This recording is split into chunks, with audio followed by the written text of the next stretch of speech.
Gascon, here we are. Amazing.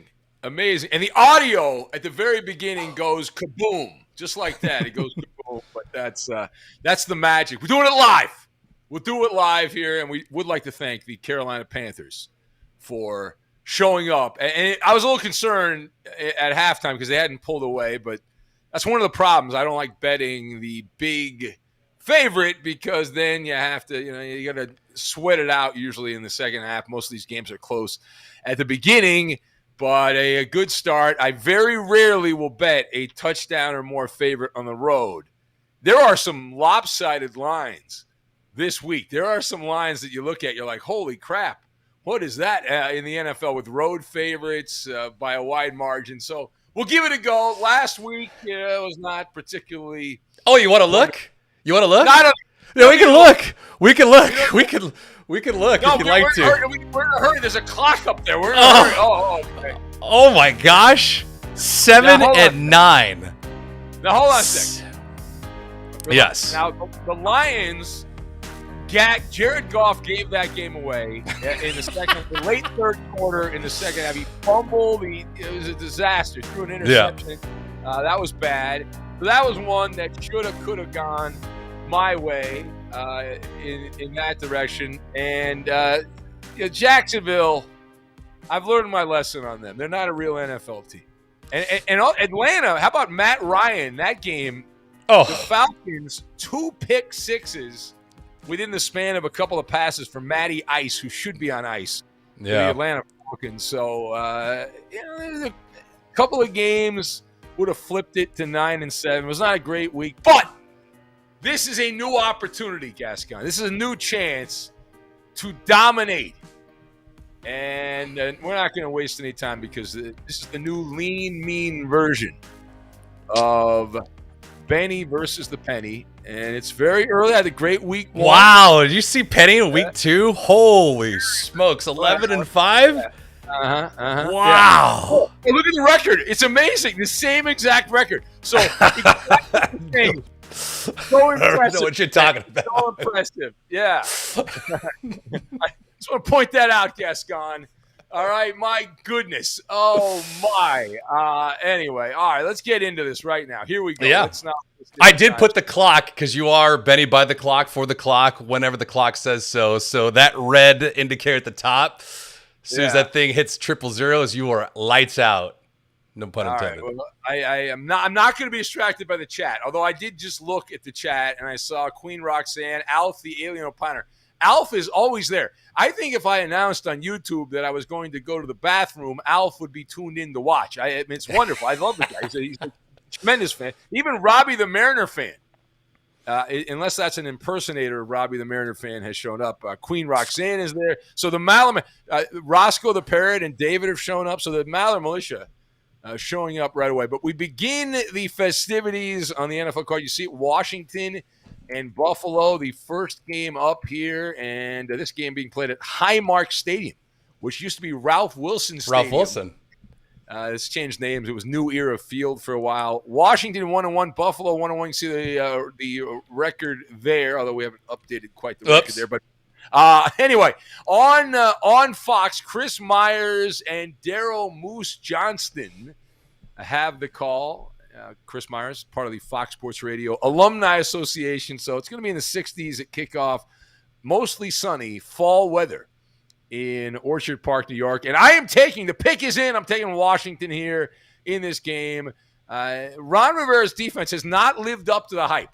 They have not lived up to the billing here as advertised, not quite here. Chase Young has been a standard issue player. That scares me a little bit. The team formerly known as the Redskins ranked 24th after 2 games in total defense, and they've been giving up over 400 yards per game so far.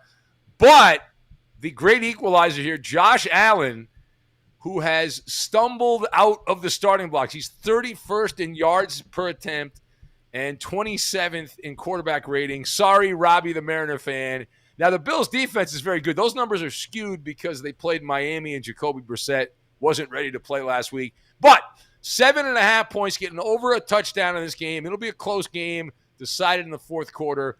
Bills will win it, but they won't cover the number. Bills 26 and Washington 23, the final. Penny's going with Washington in this one, right out of the gate. All right, so we are in agreement on the first game, which is very important here. Now, the next game up, Gascon, we keep the ball moving here, and you have the Chicago Bears, and they're on the road taking on Cleveland. Bears are 1-1. The Browns are also 1-1, and it is on Fox, this game. Kevin Burkhardt and Greg Olson with the call here. And the Browns, they're big favorite now. The original line was like 3.5. The Browns are 7.5-point favorites in this game at the corporately named NRG Stadium. NRG Stadium there in Cleveland. And this is going to be in the 70s here at kickoff. So at least the forecast says pretty good weather in Cleveland this weekend. The big story, injuries in this game as Andy Dalton is out. See you later. He is not going to play. Also questionable, several key members of the Chicago Bears, including Akeem Nicks, who's got a knee injury.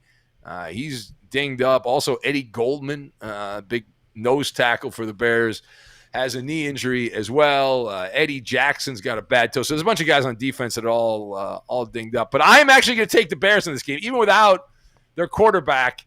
I'm going to take the Bears here. This is a big debut, starting-wise anyway, for Justin Fields, the rookie, a much ballyhooed quarterback. And while I do not expect him to play well in this game, I'm not betting on the Bears because of this. I'm betting on the Bears because you're getting over a touchdown.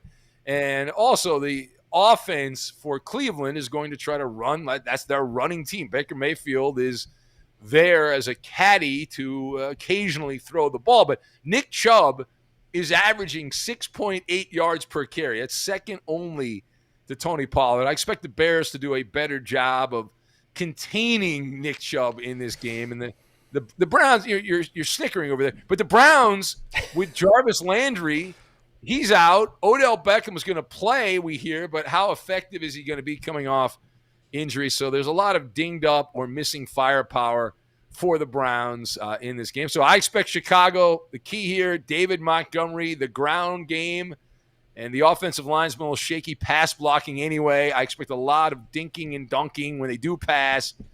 I'm going against a trend because rookie quarterbacks are now, after Davis Mills took it in the shorts, rookie quarterbacks are 0-5 against the spread this season when not facing other rookie quarterbacks. So that being said, I expect a lower scoring game. Browns 24, Bears 20. Wow, Penny's going with Chicago as well. Going with the road team. It's Penny versus Penny, and the Penny's just piggybacking so far off my picks. A little odd. Charlie, is that the famous Charlie from San Antonio? He says, "I can see the joy on your face as you bury Josh Allen." There you go. I don't know what you're talking about. I don't know. I mean, Robbie wanted to have his baby last year, but I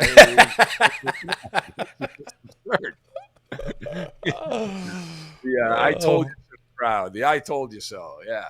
And see, Josh Allen, we got to move on, but I will tell you, Josh Allen, give him credit because he knew that what he did last year was probably not sustainable. So sign that contract before the Bills changed their mind. And that's exactly what he did. All right, next up, Baltimore at Detroit. It's on CBS. Now, Baltimore is 1-1. Detroit 0-2. 0-2. And again, we go to the injury report card, and the Detroit Lions, who are bad to start with, they have several defensive players who are on the injured list, including Michael Brockers, who's got a bad shoulder. Trey Flowers, the linebacker, he has a knee injury. He's questionable. Those guys are questionable. Jamie Collins is out. He got buried by Dan Campbell. Collins, the linebacker, has been around the NFL. He got destroyed for not playing well against the Packers, so he has been put on hiatus. Ravens opened up a small favorite. They're a 9-point favorite now. Baltimore's a 9-point favorite, as public perception is the Ravens are back after they beat Kansas City. And that's the very reason I like the Lions in this game. I'm going to take the Lions at Ford Field. Ravens have been basking in the afterglow of the primetime win over the Chiefs. It's been a week of celebration. Celebrate good times here. So they're not going to have the same gusto. Now, they don't have to have the same gusto to beat the Lions. Lamar Jackson, who also missed practice with a stomach bug, at least that's what the Ravens said. And, who knows if that's true or not, but he can play at like 40%, 25%, and they can still win this game. The Lions are that bad. The Ravens defense is not elite. People still think of the Ravens defense as elite. It's not, and they're also not healthy, which is important in this game. The Lions are a crappy team. They're 0-2. They're 1-1 against the spread, and I am going against my own instincts here because Jared Goff is a hot mess, mistake-prone quarterback, but he's actually statistically he's done okay in certain categories this year. It's just the mistakes, the brain farts that kill you. Nevertheless, I love home underdogs in general. Most of the time, I will lean to the home dog. Home underdogs, since the beginning of tracking of this stuff, have a 600 winning percentage, and in the last like 20 years, 20 plus years, home underdogs. You go back to like the year 2000, a little bit before that.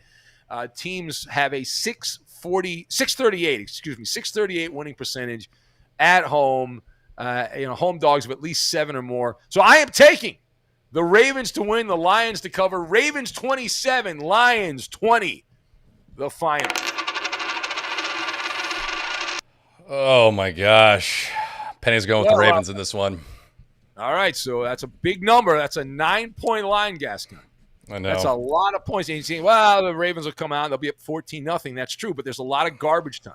And the Lions, I'll give Dan Campbell credit, man. He's not rolling over. They're going for it. Now, they don't have the players to go for it, but he's not putting his tail between his legs and walking off the field saying, that's it, we can't win, blah, blah, blah, blah, blah. He's not doing that. It's like Houston on Thursday night. They didn't roll over and die, but, I mean, they did all they could defensively. No, I mean, they can move at least they have the ability to move the ball. The Lions, and if the Texans, forget about it. Roscoe the Parrot says, a classic NFL ugly dog game. The Bears +7, get the cash. So he agrees with me. And he also says the Lions plus the point. So me and Roscoe are on the same page. Right? Roscoe are on the same page. I don't know if that's a good thing or a bad thing. No, Roscoe's a legend. David's not so much, but Roscoe's a legend. All right, next up, the Arizona Cardinals. Your favorite team, Gascon. A lot of people think you're a Cardinal fan. 2-0 at Jacksonville, 0-2 with Gus Johnson and Aqib Talib. Aqib Talib calling this game, so that means social media, the 1%ers that contribute content on social media. We're very excited about that.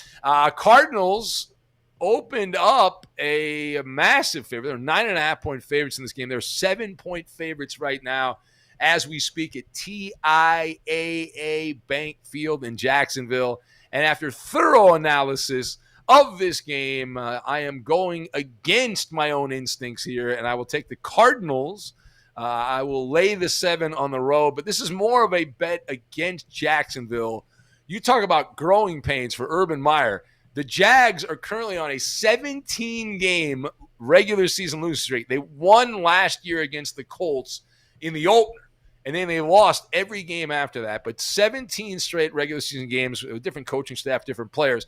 But if Jacksonville, check this out, if they start 0-12, they will have the longest regular season losing streak since the merger in the 1970 season. The Bucs in the 1970s lost 26 straight games. So if Jacksonville gets off to an 0-12 start, they've got that. If they start 0-15, Gascon, they hold the all-time record. The Cardinals back in the 1940s lost 29 straight.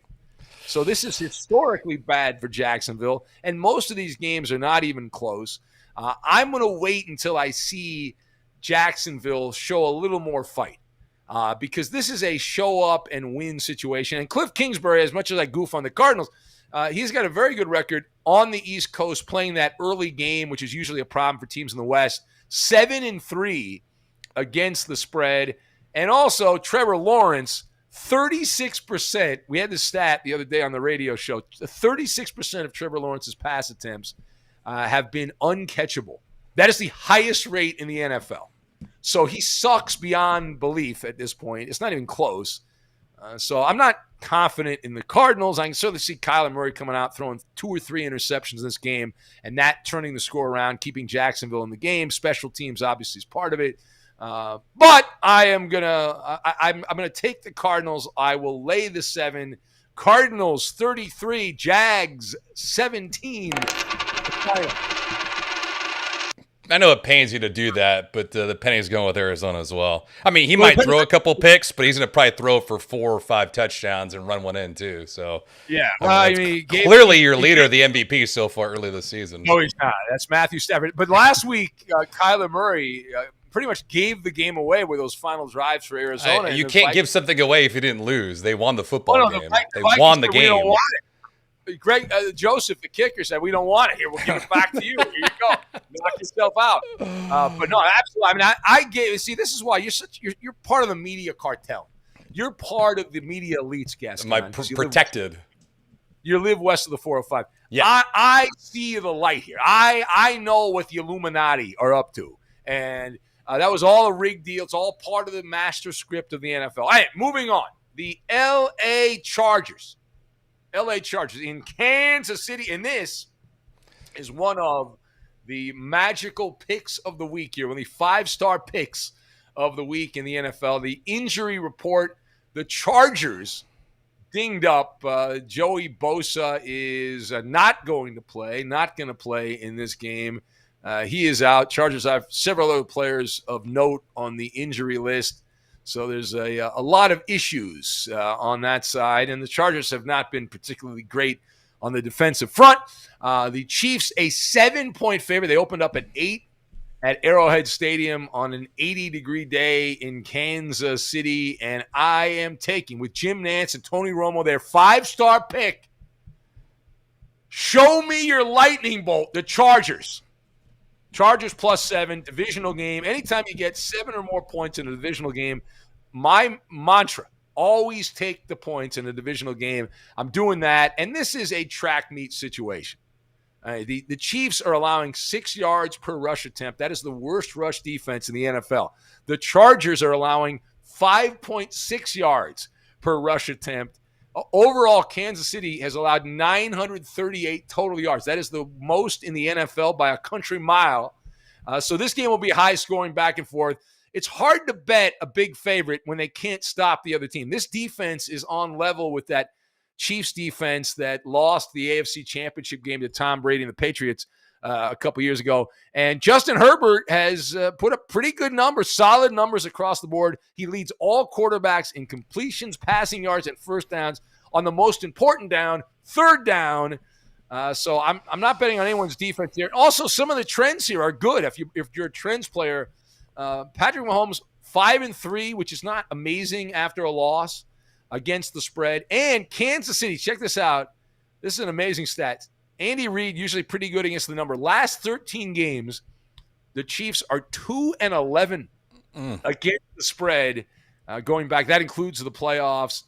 And inside the division, they've had problems with the Chargers. They've done pretty well at home against everybody else, but the Chargers have caused them problems. And they're 2-10 as a favorite their last 12 games. So I am taking, again, the Chargers. Chiefs 40, Chargers 37. Chargers get the cover. Wow, up and down they go. Penny's also going with the Bolts in this one. That's 4 to 5 games that he's tailed you on. Not a good job. It's supposed to be different here, but that's fine. I mean, it's a little alarming. It's a little alarming considering the fact that you went 7-9 last week and the Penny went 11-5. So well, you know what it is. It's like the food picks with Marcel. Well, I'll get it right, and Eddie and Coop and Roberto will then piggyback. What are you drinking, by the way? What was that? You want to hold that up? I'm drinking a watered down espresso.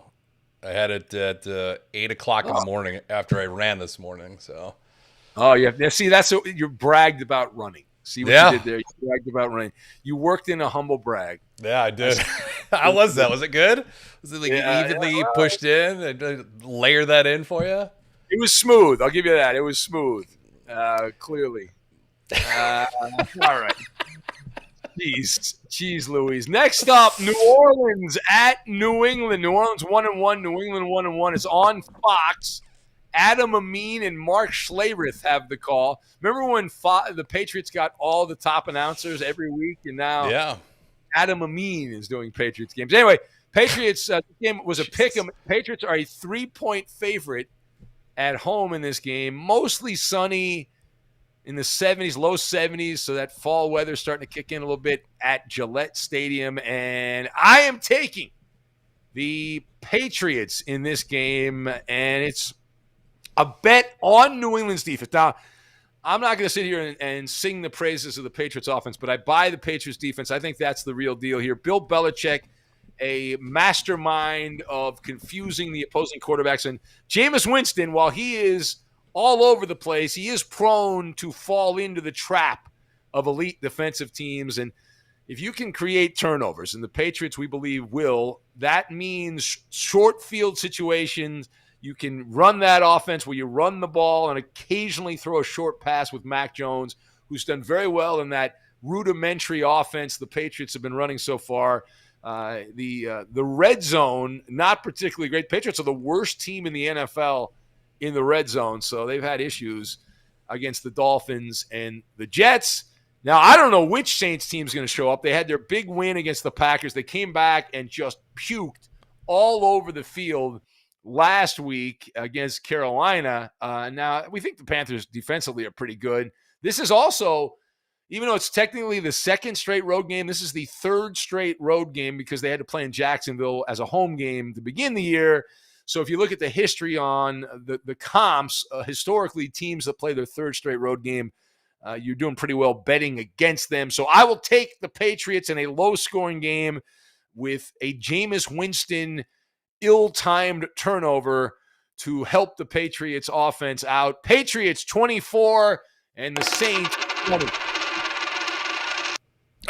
Penny's going with the Patriots in this one as well. All right, Queen Roxanne says, how many picks can the Patriots secondary get against Jameis?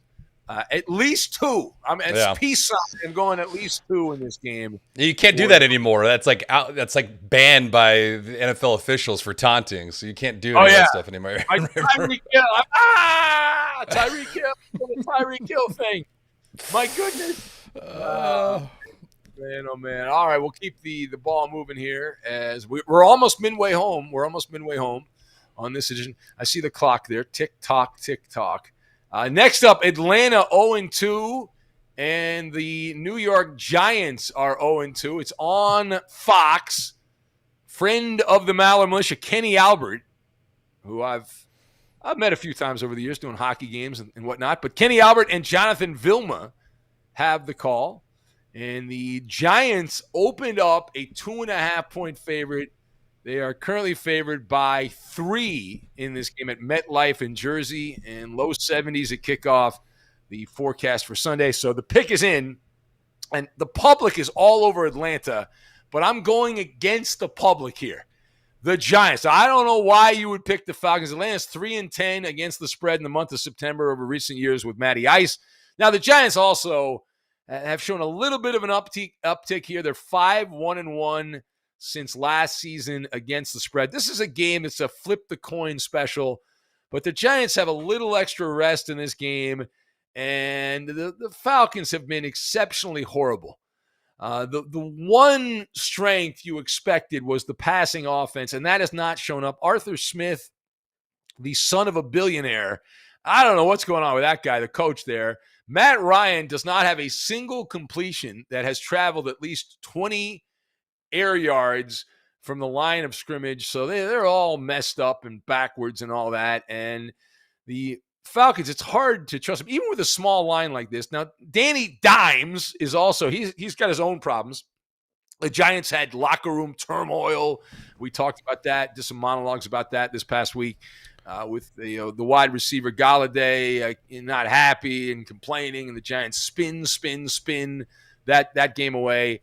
But this is pretty simple. I think the Giants will come out here and will be able to move the ball against Atlanta because everyone moves the ball against Atlanta. And Matt Ryan will make enough mistakes to help the Giants keep the cushion. Giants 27, And the Falcons, 17.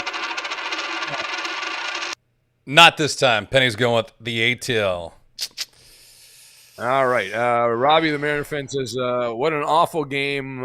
Who would watch besides me? Yeah, Robbie's Robbie, he lives in the Pacific Northwest in Oregon, and they got the most eclectic group of teams. He likes the Mariners, but he doesn't like the Seahawks. He's an Atlanta Falcon fan.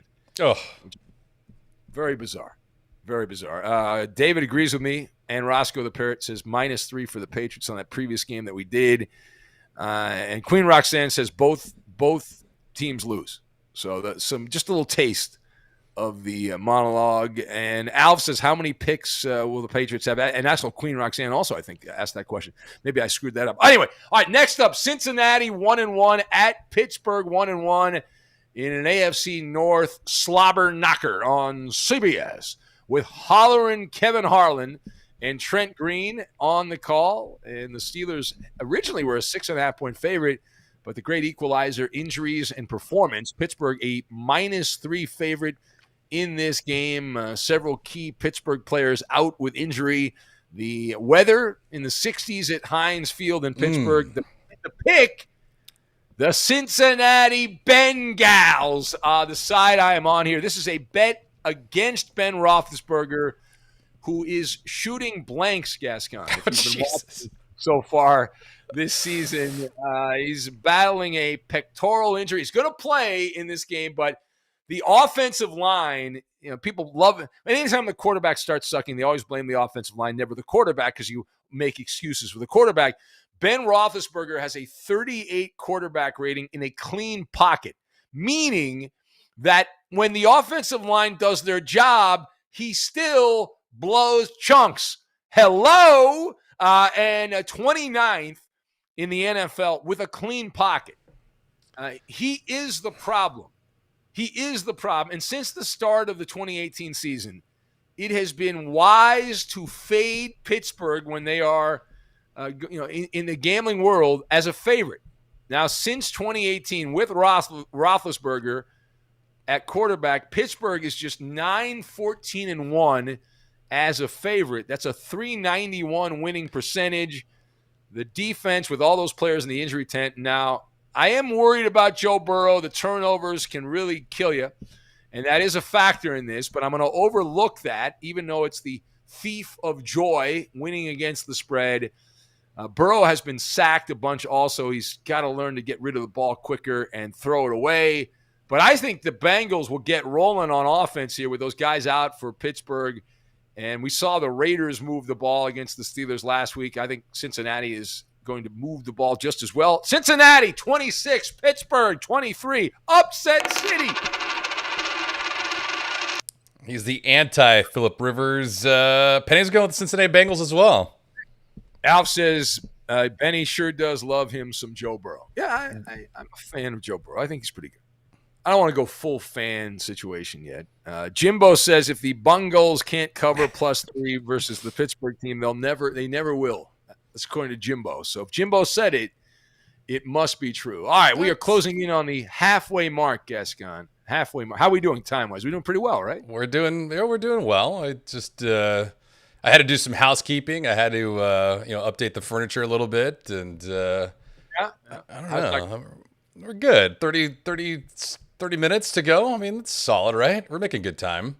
Yeah, I think we are, because we have one more game in the early television window, and then we get to the late games, and you see that next game up, Indianapolis 0-2 at Tennessee 1-1 on CBS with Andrew Catalon and James Lofton, and that will be the broadcast team in this game, this AFC South rhubarb. Now, the Titans opened up a 5-point favorite. Everyone's all excited because the Tennessee Titans came back in the second half and beat Seattle. It was a great win for Tennessee. In the game, they were on the ropes, down big, and came back and won a game we gave you. And I'm going the other way here. I'm taking the Colts. Now, Carson Wentz is listed as a game-time decision. I don't think it matters. He sucks. And Brett Hundley, if he plays, or Eason, they're not going to have a good quarterback in Indianapolis. But remember, never underestimate the wounded bear, or in this case, the wounded colt. So I'm going to take Indy here. This is a key point. You're 0-2, and if you get off to a 1-2 start, you still got a puncher's chance. You get off to the 0-3 start, the math becomes more of a problem. The Colts can win this game with an elementary offense. They have the running game. They have the stallions, Jonathan Taylor, Nyheim Hines, to move the ball, short passes, run the ball, dumb down the offense to try to not to have the quarterback lose the game. And that certainly is good enough to cover the spread. Might not be good enough to win the game. And I am not sold that Tennessee is back. Their defense gave up some huge plays to Seattle last week. They were terrible for most of that game. But they were able to win the game, so you give them credit on that. But remember, the Titans against the Colts, if you have bet on the Colts, you have won a lot of money in recent years. Last 19 meetings, the Tennessee Titans are 5-14 against the spread in the divisional opponent matchup here. You're not getting quite a touchdown, but close to a touchdown. And again, my hypothesis on the Tennessee Titans here is they are not back, and that defense is really crappy. It's El Crapo. So I will take the Titans with a quarterback X to be named later to start this game, but I'm still taking the Colts rather against the Titans. Titans will win the game, but the Colts will cover the number. Titans 30 and the Colts 26. It will stay within the margin. Penny going with the Colts in this one as well. Now, Ben, full disclosure for your audience, because half of them can't read, the other half can't spell. So just in case someone wants to know the line on these games, they can go online to look at it at whatever book they want, or they can look at the ticker that scrolls from right to left on their screen. There'll be an opponent, obviously matched up on the road or obviously at home with a spread, usually like -5, -6, -7. It's at the bottom. So guys like Roger, if you can't like look below Ben's eyes, maybe just tilt the screen and you can see that ticker with the lines and the spread. Now that'll help you out. I can't hold your hand throughout this, but instead of bitching and moaning, just be more observant, will you? Well, I mean, come on, just a little bit, Roger. Now, in fairness, Escon, Roger. No, there's no unfairness. There's no fairness. No, let me help. I like Roger. Roger seems like a good guy. I mean, Jesus. A lot of things he's feeling right now. He's watching this dopey show, but Roger is blown away by my my matinee idol good looks. Right? I just noticed. I woke up a few minutes ago. Before we started this, I have a terrible sleep schedule. And I went to bed late, and I got up late, and then I'm like, I've got the black background, I have a black hat, and I'm wearing a gray shirt. This is a very gloomy. You're very, like if you looked further up, you'd have your ring light with your glasses and the reflector, so you actually look like probably like a character from Game of Thrones. Hold on a second. There you go. Yeah, so you got the ring light action right there. You look someone like the Well, you don't have glasses on, so you don't have to wear that. And I am twiddling my thumbs. This is see this? You're twiddling your thumbs. See that? That's what I'm doing. Twiddling my thumbs. All right. Moving on. You want to rip anyone else in the chat, Gascon? No. I want to. I mean, there's nobody else here that's not unable to read. I don't think so. Late night drug tester says Carson Wentz is more worried about hunting season in North Dakota than the Titans. That's a good line. Mr. Luciano has arrived, so he's reporting to duty. All right, next up, let's get to the late games now, the late television window. The Jets suck 0-2 against the 2-0 Denver Broncos. And it's on CBS with Spiro Dedes and Jay Feely. They have the call in this game now. The Broncos opened up a 7.5-point favorite. They are a 10.5-point favorite in this game. Temperatures in the 80s in Denver at Empower Field at Mile High Stadium. And this is one of those games, Gascon, that I have to cover my eyes and my mouth and plug my ears because I don't want to look. But I am taking the Jets suck. I cannot take the Broncos. I'm not ready to put them in that category where they deserve to be a 10-plus point favorite against anybody. I know Zach Wilson's been loopy in the NFL. He's seeing all kinds of goblins and ghosts. He's stumbling and bumbling out of the gates for the Jets. But I'm still going to take the Jets. And Vic Fangio's a defensive wizard. And anytime it looks too easy, it often is too easy. And this is one of those games. But I am going to take the Jets. Now, I'm not actually going to bet this game in real life, but we pick every game against the spread on Benny versus the Penny. So the pick is the Jets. Teddy Bridgewater is the greatest quarterback since 2020, or since 2000, rather. 2020. Since 2000 against the spread as a starter. And he's 15-8 as a favorite. But, and this is a key variable to that, usually he's been on teams that were bad or average. This is the first time, the only time that Teddy Bridgewater has been favored by at least least many points, 10 or more points. He's only been favored by a touchdown or more once, and that was with New Orleans, and they lost that game outright. They were an 8-point favorite. But the double-digit point spread is a recipe for success. But this is the biggest favorite in Teddy Bridgewater's career as a starting quarterback. So I am going to take the Jets. Now, the Jets are going to need special teams. They're going to need a couple of fumbles here to keep this within the margin. I expect a low-scoring game. And field position-wise, special teams can turn this around and give the Jets an opportunity to at least kick some field goals. And remember, Broncos did not score a bunch of points against Jacksonville last week. The Jets and Jacksonville are in the same category. So I will take the Broncos 20 and the Jets 12, and the Jets win the money. Penny going with the soon-to-be 3-0 Denver Broncos. Roscoe says the Broncos inflated number at Mile High. Yeah, that's the right word, inflated. That's a good word, inflated. Roger's giving the report card. He says, Ben is doing great. Gascon gets the F-. So you got the Marcel F-. I got to give Marcel credit. I was thinking about it after the show. I try to forget the show, the radio show overnight.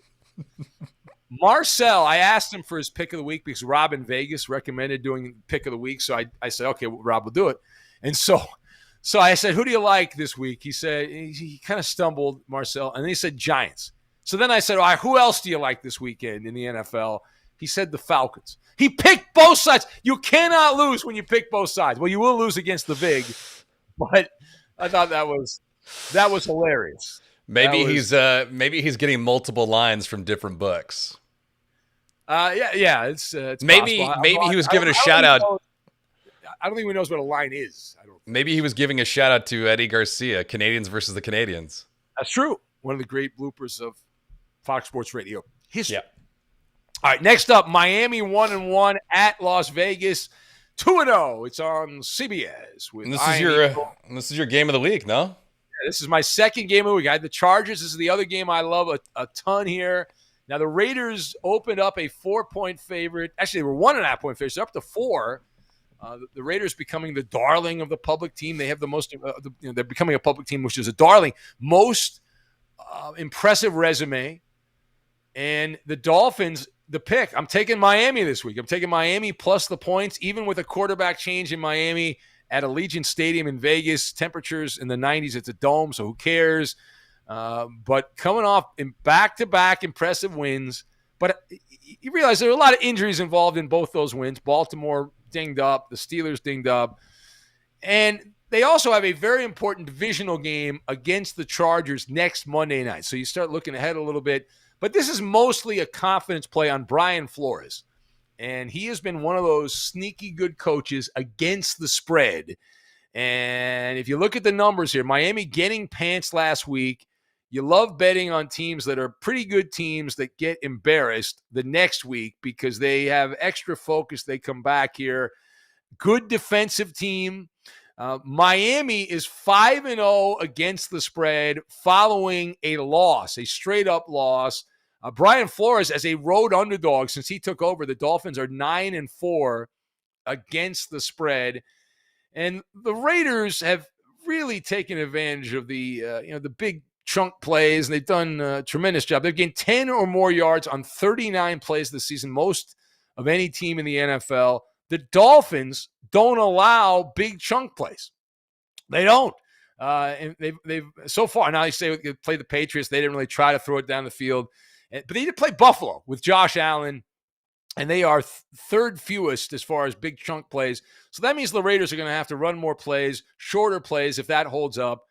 And even though Jacoby Brissett was god-awful last week, I am trusting the defense in Miami, and I am also trusting that the Dolphins will be able to run the ball against the Raiders. And I expect Miami to win this game outright, getting over a field goal. This line is too high. It's out of sorts. Dolphins, 26. Back to reality. Raiders, 24. The final. Yeah, that'd be the final. Penny's going with the Las Vegas Raiders in this one. Raiders. Man. All right. My cousin is an absolute Raider blowhard, but I got to forgive him on that because the guy's exceptional when it comes to Wall Street action. You talk about lines in the NFL. He's got lines. He's got charts in the Wall Street, New York Stock Exchange, the investment trading world. And I'll tell you this much, man, he's been on fire as of late. That was a random plug there. Was he listening? He is.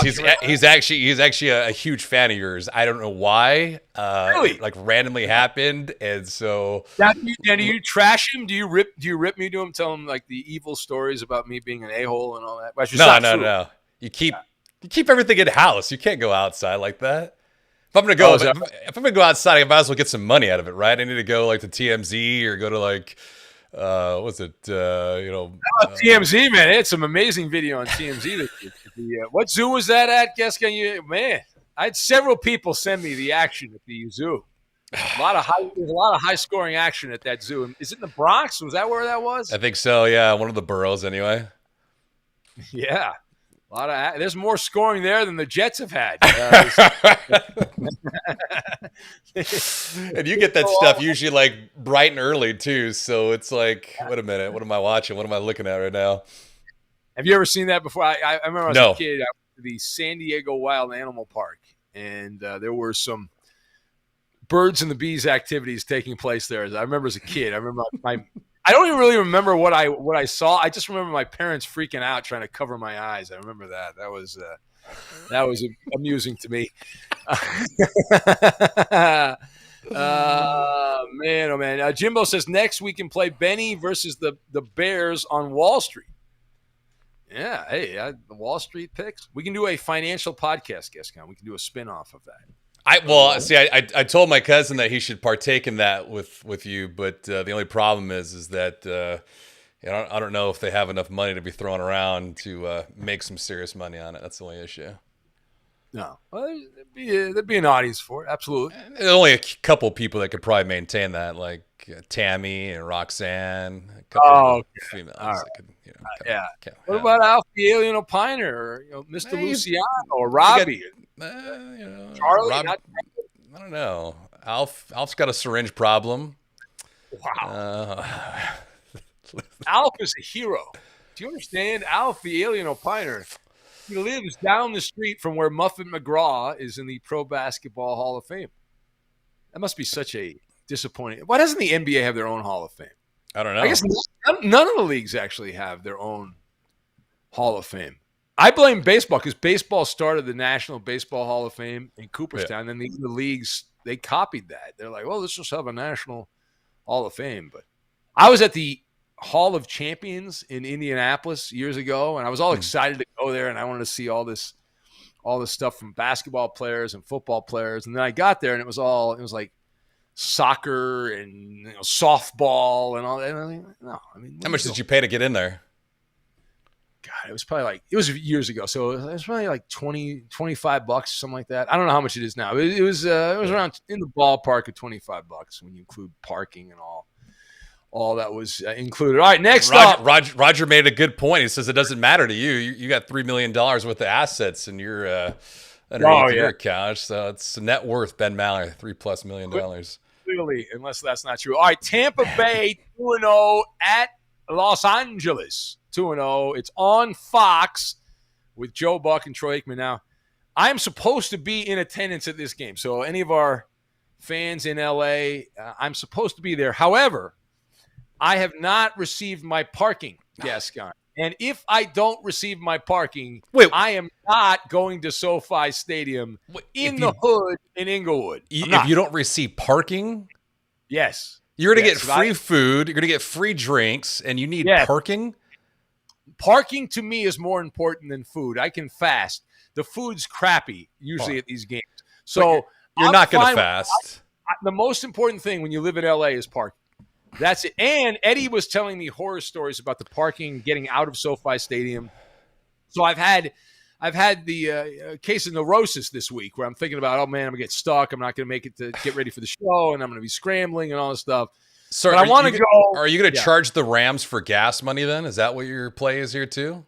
Well, no, I emailed the Rams and they sent me an email. They said, they said parking should be here and it's not where it's supposed to be. And so I asked the question. They have not gotten back to me, but hopefully by the end of the day today, they'll get back to me, the Ram PR staff. But I'm looking forward to going to the game. I've not been to a game in a very long time. And Tom Brady, this is the first game he will have ever played in Los Angeles. Did you know that? Wow, first time. It makes sense because the NFL did not have a team in LA up until a few years ago. And so he could not have played in LA.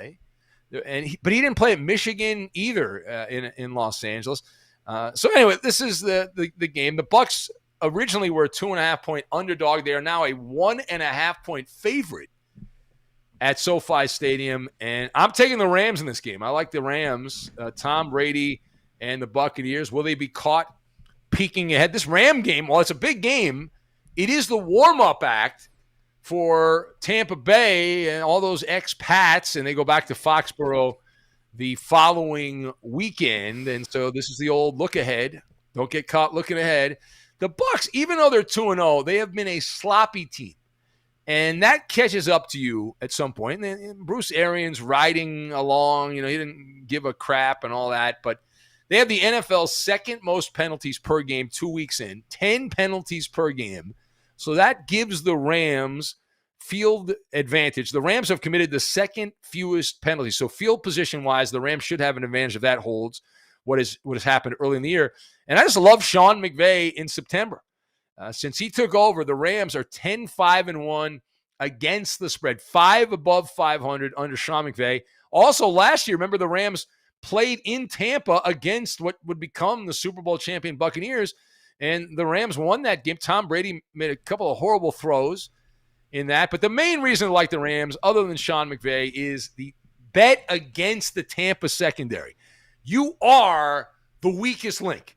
And Matthew Stafford and Cooper Kupp will be ramming it all day and ramming it all night down the throats of that Tampa Bay defense, the Patriots of the South. Rams 31 and the Buccaneers 27 of the year. Penny's also going with Los Angeles too. I'm just hoping that the Rams could stop Tom Brady at least a couple of times. Like they didn't stop the Bears at all. They didn't stop the Colts at all. Granted, Jacob Eason threw a bad ball, but holy hell, that defense has been horrific the first 2 weeks of the season. You just contradicted yourself. The Rams didn't stop the Bears or the Colts. No, Jacob Eason gave the game away. It's a little bit different. He gave the game away. He gave it away. It's exactly what your same stupid argument was about the Minnesota Vikings giving a game away to the Arizona Cardinals. They just they didn't want it, so they just gave it away. Just nuance goes right over your head. Nuance, just like that. No, it's a different situation. You big dummy. How dare you? All right. Anyway, it's on time. We're on time. We're Are you panicking right now? We got 3 games left. No, we're good. All right. Seattle 1-1. This is the last late afternoon game. Seattle 1-1 at Minnesota 0-2. It's on Fox. You better watch. Kevin Kugler and Mark Sanchez have the call on this game. Now the Seahawks opened up a 2.5-point favorite.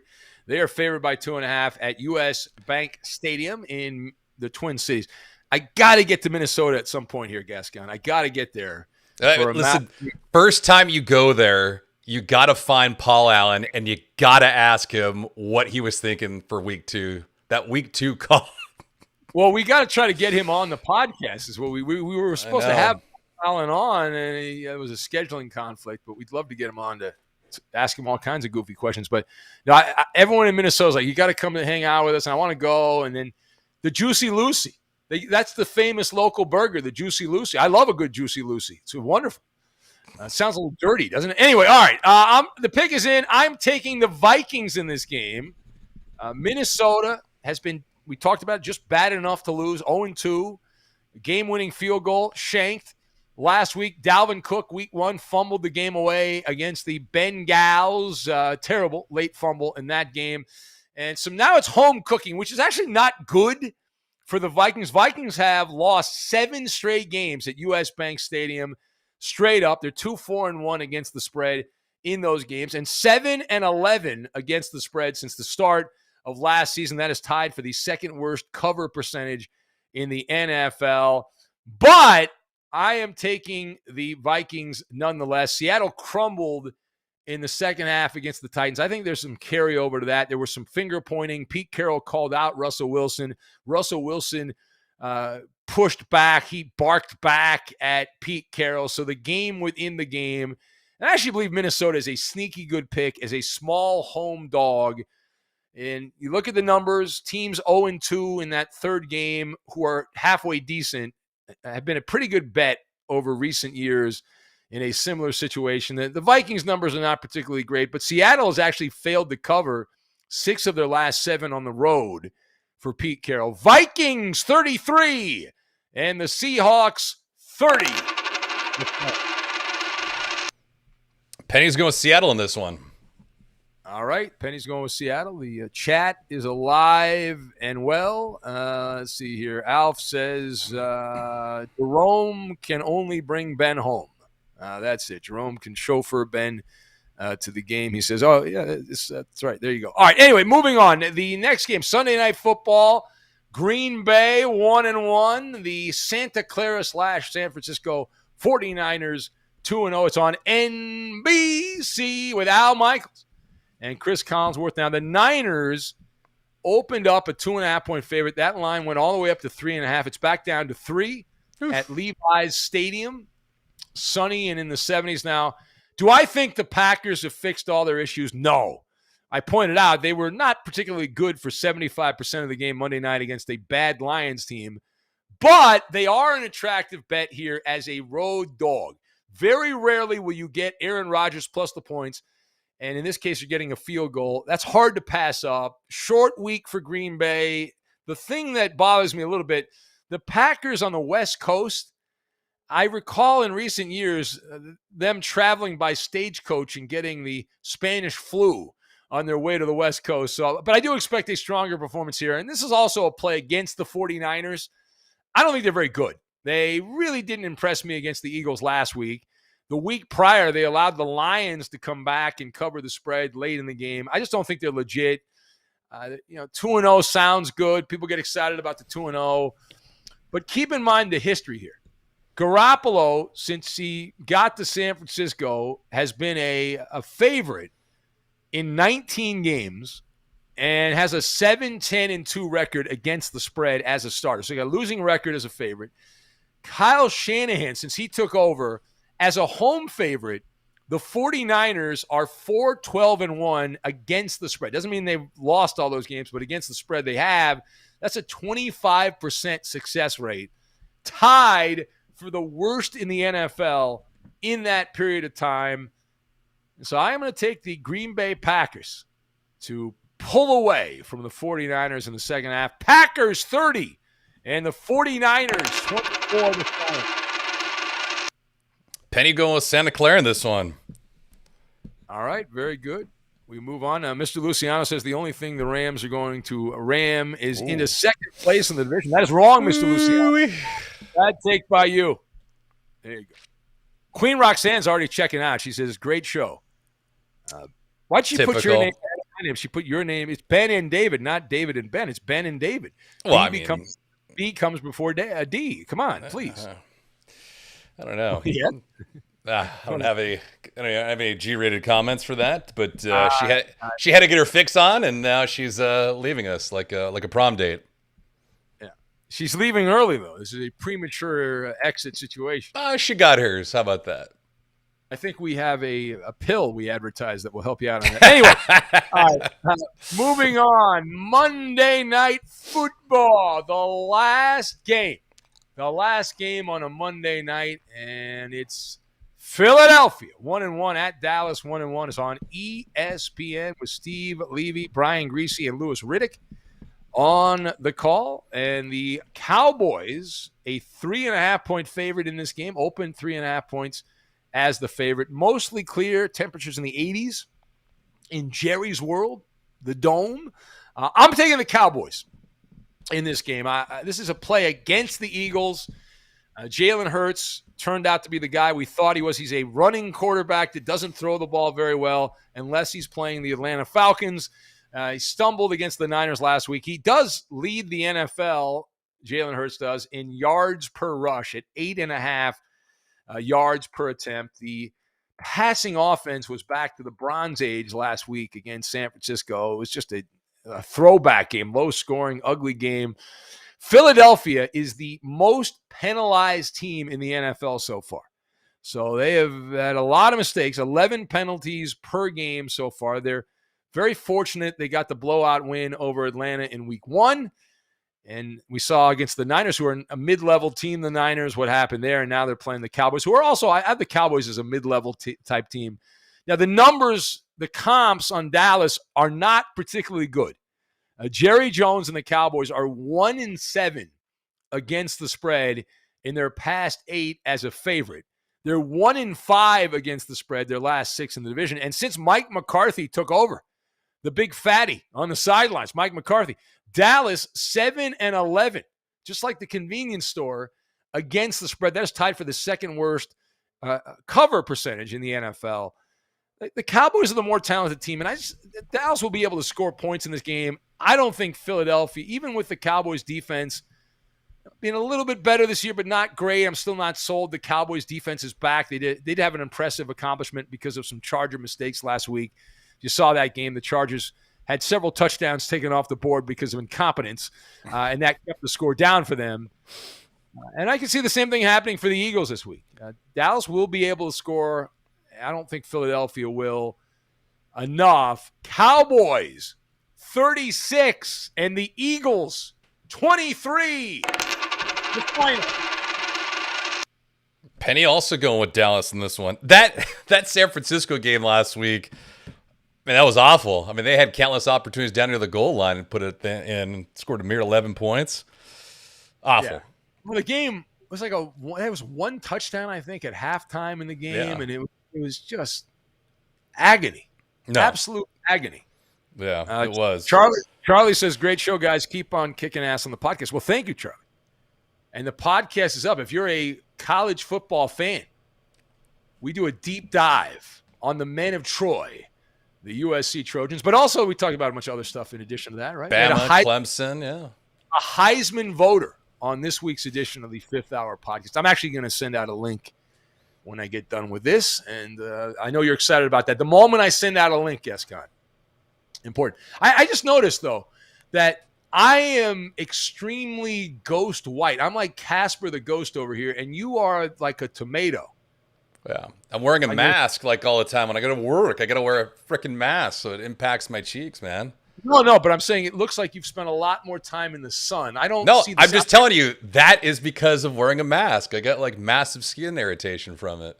I think I'm turning gray. I'm like one of the gray people. I think this is what happens when you hit 60. Yes. This is what happens when you work overnight and you don't go out and see the sun. That's what happens. Wait, you have the option of leaving your house at any time, driving to work, hanging out with colleagues. You can do that at any given time. No. Exercise, nutrition, getting out and about, hanging out with people, being social, being an extrovert. You can do this at any given time. Roscoe the Parrot says, Cowboys will be exposed as a fraud. He likes the Eagles plus the points. Hey, don't forget, download, subscribe, listen to the podcast this weekend. Thumbs up, by the way, thumbs up. We need the thumbs up. Positivity. And comments. There you go. Positivity. That helps. And comments. Yeah, the comments are great. Well, of course, especially about me. I need all